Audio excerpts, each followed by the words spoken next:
Well, the first steps are to discuss it with another member of the family, because it's very helpful to be able to make sure that your perceptions are reflected by somebody else, and it's not you sort of perhaps seeing something that others don't see. So I think that that's quite important. And then coming up with a joint plan.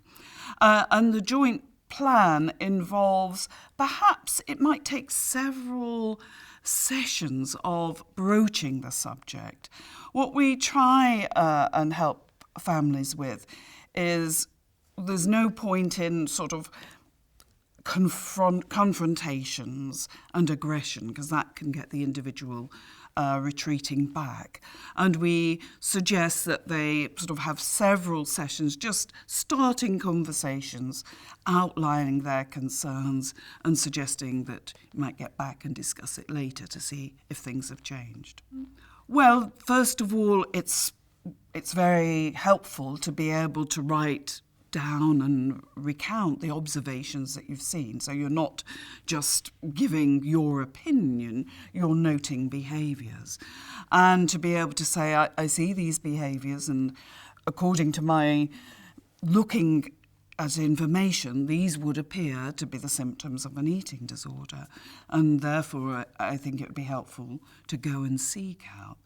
And then to sort of plan out the map of how that help would be obtained, and then sort of suggest to the individual that you'd like them to take those steps. Families are very stressed by this disorder because eating is a core social activity of the family, and so when this is disrupted and perverted, it's very painful for the family.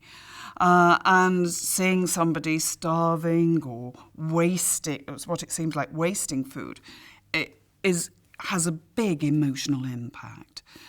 What we have discovered, and it's not rocket science, that if we share the skills that we as nurses, doctors, therapists have with family members, that then they can be much more effective at dealing with these problems. So one of the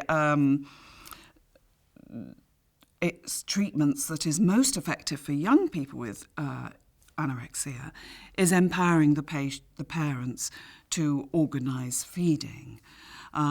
We very much think that giving parents skills and ideas about how to do this based on how we as skilled nurses do this is very important. Yes, families we regard as extremely important no matter what the age. There sometimes is an idea that families are important for those under 18, and then an individual should stand on their own 2 feet after the 18th birthday. But eating and social connection is the core to human behaviour, and you can't have, artificial separations.